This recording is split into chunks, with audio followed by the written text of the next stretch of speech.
प्रतिबिंब के सामने अधीश खुद को बहुत कमजोर महसूस कर रहा था। फिर भी गुरु सूर्यभान का दिया हुआ जीवन रक्षा कड़ा अब तक उसके लिए संघर्ष कर रहा था। लेकिन कब तक? क्या वास्तव में इस कड़े की शक्ति अधीश को खजाने तक पहुंचा सकती थी, या अधीश का भी हाल दूसरे मांत्रिकों की तरह होने वाला था? उधर मंदार के एक भवन में एक अनोखी शांति छाई हुई थी। कई दिनों तक गुरु सूर्यभान ध्यान में बैठे रहे थे और अब संकेत चिन्हों के बारे में कुछ शोध कर रहे थे। संकेत चिन्हों की विद्या में उन्हें महारत हासिल थी। गुरु सूर्यभान शांत बैठे हुए थे और उनके चारों ओर विभिन्न प्रकार के संकेत चिन्ह हवा में तैर रहे थे। उनकी तीसरी आंख भी इस समय बंद थी। अचानक गुरु सूर्यभान का चेहरा लाल हो गया।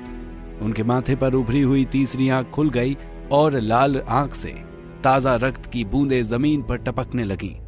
पूरा शरीर थरथर कांपने लगा। तीसरी आंख अंगारे की तरह जल रही थी और तेज प्रकाश उत्पन्न कर रही थी। संकेत चिन्हों का अध्ययन करना बंद कर गुरु सूर्यभान ध्यान लगाने लगे और तीसरी आंख के इस तरह जल उठने का कारण खोजने लगे। अचानक उनके मुंह से निकला, क्या अधीश किसी मुसीबत में है? गुरु सूर्यभान ने अधीश को जीवन रक्षा कड़ा दिया था। उस कड़े में उनकी तीसरी आंख यानी अंधकार नेत्र की भी कुछ शक्तियां समाहित थीं। और यही कारण था कि हजारों कोस दूर जब अधीश मुसीबत में था और कड़ा उसकी रक्षा कर रहा था, तो इस बात का पता गुरुजी को यहां मंदार में बैठे बैठे ही चल गया। लेकिन इस बात का अधीश को बिल्कुल भी पता नहीं था कि जीवन रक्षक कड़ा हर प्रयोग के साथ ही गुरुजी तक संकेत भेज देगा। लेकिन इस समय गुरुजी की आंख गंभीर रूप से पीड़ित लग रही थी। उससे खून टपक रहा था। गुरु सूर्यभान का चेहरा अजीब हो गया। वे जानते थे कि उनका यह अंधकार नेत्र कितना शक्तिशाली है। जब अभय कुल से यह अंधकार नेत्र मंत्र सूर्यभान ने प्राप्त किया था, तब केवल उसके दो ही स्तर वहां मौजूद थे, प्रलाप और विनाश। लेकिन अपनी लगन और मेहनत से सूर्यभान ने अंधकार नेत्र को परिष्कृत किया था, यहां तक कि अपनी दोनों आंखों तक को कुर्बान कर दिया था। तब जाकर वो पूरी तरह से उसका विकास करने में सक्षम हो सके थे। अब उनके इस अंधकार नेत्र के 7 स्तर और 7 रूप थे। यही वास्तव में इसका पूर्ण रूप था और उनकी ये खोज महान थी। लेकिन गुरु सूर्यभान खुद छठे स्तर के मांत्रिक थे और इस कारण उनके मस्तिष्क की क्षमता भी सीमित थी। यदि वे इस अंधकार नेत्र के सभी स्तरों को स्थिर करने का सोचते, तो शायद वो उनके दिमाग में अस्थिर हो जाता। और यही कारण था कि अत्यधिक कठिन परिस्थिति में उनके शरीर पर भी इसका दुष्प्रभाव पड़ने लगता था, जैसे कि अभी उनकी आंख से खून टपक रहा था। इस कारण गुरु सूर्यभान ने इस नेत्र की उत्पत्ति का पता लगाना चाहा। लेकिन अभय कुल में खुद गुरु भीष्म देव को भी इस बारे में अधिक जानकारी नहीं थी। गुरु सूर्यभान कुछ पल सोचते रहे, तब एक निष्कर्ष पर पहुंचे। इस नेत्र में जो परिवर्तन हो रहे हैं वो जरूर उस कड़े के कारण ही है। अंधकार नेत्र अपने आप का विस्तार कर रहा है। ये तीसरे स्तर तक पहुंच गया है। इसका मतलब है अधीश भारी मुसीबत में है। गुरु सूर्यभान बेचैन होकर उठ खड़े हुए। अधीश, जीवित वापस लौटना, मैं तुम्हारी प्रतीक्षा कर रहा हूं, उनके मुंह से निकला। उनके जीवन रक्षक कड़े में इस अंधकार नेत्र का तीसरा स्तर तक समाहित था। लेकिन आज यदि वो अधीश की रक्षा न कर सका, तो गुरु सूर्यभान के लिए सारी उसकी शक्तियां बेकार सिद्ध हो जाएंगी। अधीश उनके लिए इस समय सबसे महत्वपूर्ण था। अधीश अब भी उस प्रतिबिंब के सामने खड़ा था। दोनों ओर से जोरदार हमले हो रहे थे। प्रतिबिंब ने हमला किया और कमरे का तापमान भीषण रूप से बढ़ने लगा। अधीश को लगा जैसे वो अभी पिघल जाएगा। इस गर्मी के साथ ही उसका कड़ा भी गर्म होने लगा, किसी लोहे के जलते हुए छल्ले की तरह लाल और गर्म। अचानक एक तेज आवाज हुई, सर। अधीश के चारों ओर एक पारदर्शी दीवार सी बन गई, जिसके भीतर गर्मी का प्रवेश नहीं था, और एक विशाल नेत्र हवा में उभरा और तेज सीटी जैसी आवाज सुनाई देने लगी। ये देखकर प्रतिबिंब ने हमला करना रोक दिया, लेकिन अगले ही पल सफेद ज्वाला की लपटों ने प्रतिबिंब को घेर लिया। उसके शरीर के चारों ओर सफेद लपटें छत तक उठी और तेजी से आग की एक हिंसक आंधी में बदल गईं। भड़ाम! एक भीषण आवाज हुई और प्रतिबिंब टुकड़े टुकड़े होकर बिखरने लगा। अब भी उसकी नजरें अधीश पर टिकी हुई थी। उसने एक लंबी आह भरी। अंधकार नेत्र का तीसरा स्तर, यह केवल तीसरा रूप है। मैं हार गया। मैं अपनी पराजय स्वीकार करता हूं। महान मांत्रिक अधिप्रकाश का यह अंधकार नेत्र कुछ भी करने में सक्षम है। कुछ ही देर बाद वो प्रतिबिंब पूरी तरह से गायब हो गया और आग की चिंगारियां तक बुझ गईं। मैंने बाधा को पार कर लिया है, अधीश ने खुद से पूछा। उसे अब भी विश्वास नहीं हो रहा था। 3000 सालों में कोई भी इस बाधा को पार नहीं कर सका था। हालांकि इसमें अधीश की पूरी मदद उसके गुरु के दिए रक्षा चोगे ने की थी, फिर भी अधीश अब जीत चुका था। अचानक अधीश को कुछ चटकने की आवाज सुनाई दी।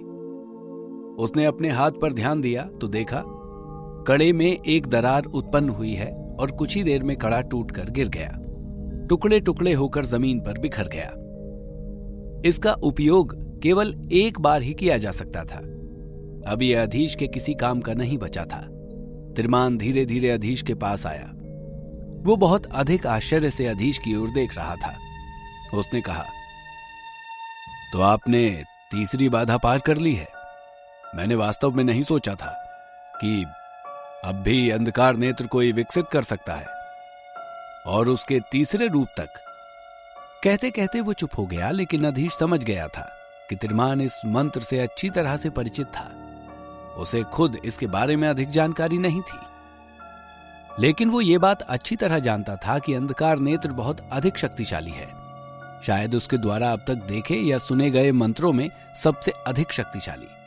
तभी तो उसका प्रयोग कर गुरु सूर्यभान ने काल विजय जैसे उच्च श्रेणी के मांत्रिकों को चुटकियों में मसल दिया था। अधीश ने तिरमान से पूछा, क्या आप अंधकार नेत्र से परिचित हैं? वास्तव में इसकी उत्पत्ति कैसे हुई थी? किस मांत्रिक ने इसका निर्माण किया था? अधीश की जीत के बाद तिरमान वास्तव में उससे प्रभावित लग रहा था। उसका स्वर भी अब मधुर था। उसने शांति से कहा, मैं इससे भली भांति परिचित हूं, बल्कि मेरे स्वामी ने महान जादूगर अंधेरी शक्तियों के चक्रवर्ती सम्राट जादूगर अधिप्रकाश को व्यक्तिगत रूप से देखा था। 3000 से भी पहले, जब स्वामी एक साधारण युवक थे, तब उन्होंने खुद अंधेरे के देवता अधिप्रकाश को देखा था। इस अंधकार नेत्र का निर्माण उन्होंने ही किया था। उसके 7 रूप हैं, और इसी के साथ जादूगर अधिप्रकाश ने जादू के साथ कई महारथियों और देवताओं को मार डाला था।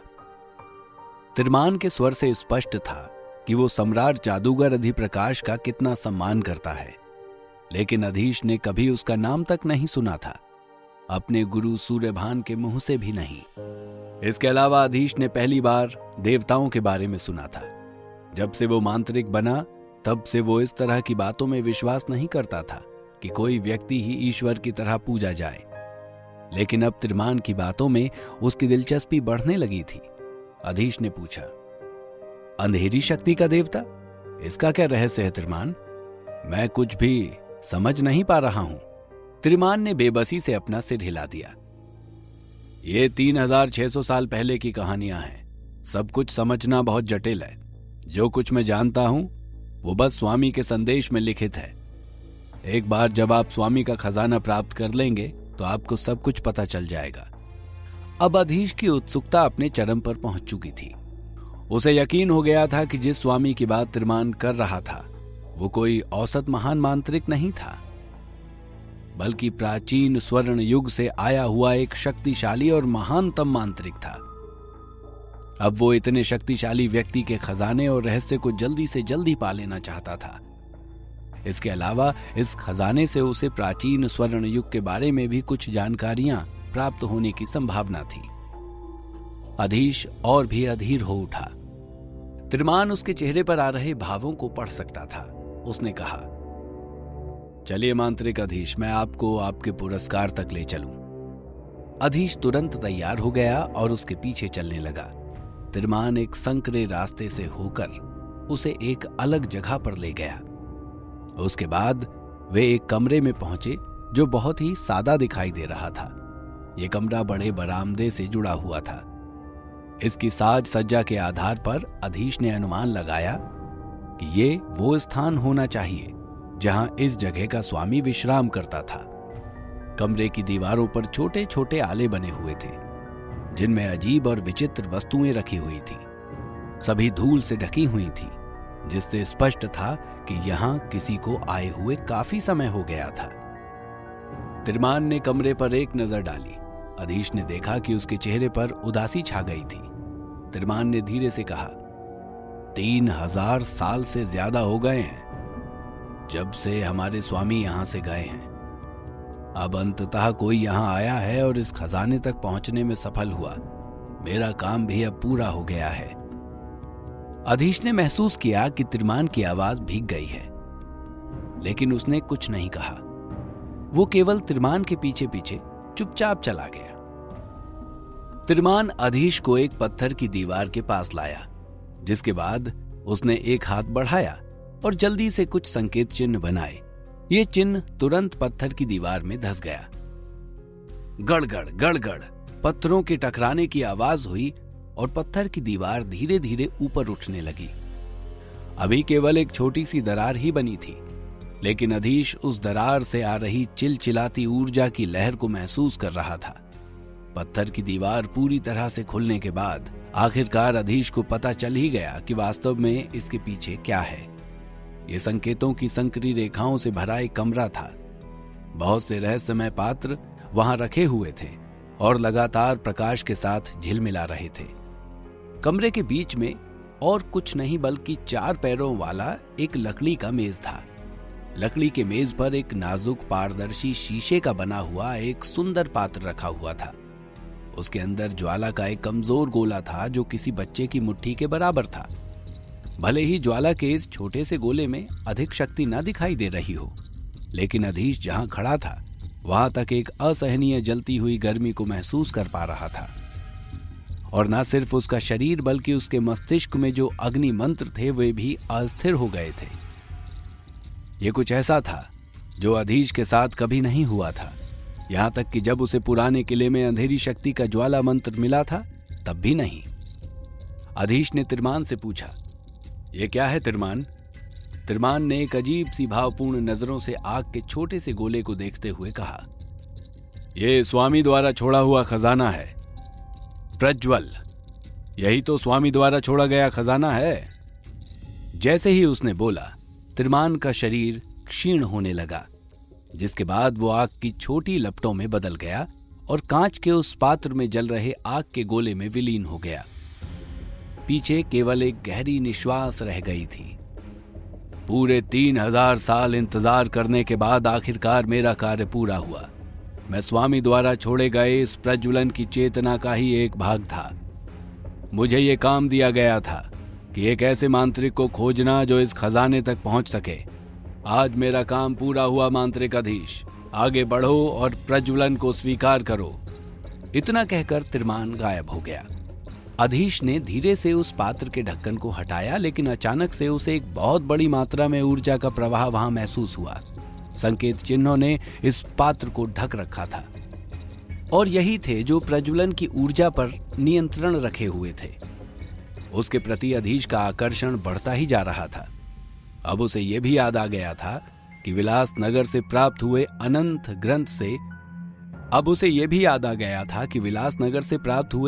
ग्रंथ में उसने प्रज्वलन के बारे में पढ़ा था। अनंत ग्रंथ के 3 खंडों में ही इसे खोजने का रास्ता था, लेकिन अब वही प्रज्वलन अधीश के ठीक सामने रखा हुआ था। उस समय अधीश को यह भी याद आया कि यह प्रज्वलन एक मांत्रिक को कितना शक्तिशाली बना सकता है, लेकिन यदि वो इस शक्ति को नियंत्रित ना कर सका तो उसकी जान भी जा सकती है। क्या मुझे इसे स्वीकार करने का जोखिम उठाना चाहिए? अधीश सोच में पड़ गया। क्या वास्तव में उसे यह स्वीकार कर लेना चाहिए? यदि वो ऐसा नहीं करता तो क्या ये तीनों बाधाओं को पूरा करने के उसके कठिन प्रयासों की बर्बादी नहीं होगी? जानने के लिए सुनते रहिए द मजिशियंस सीक्रेट, सिर्फ और सिर्फ पॉकेट एफएम पर।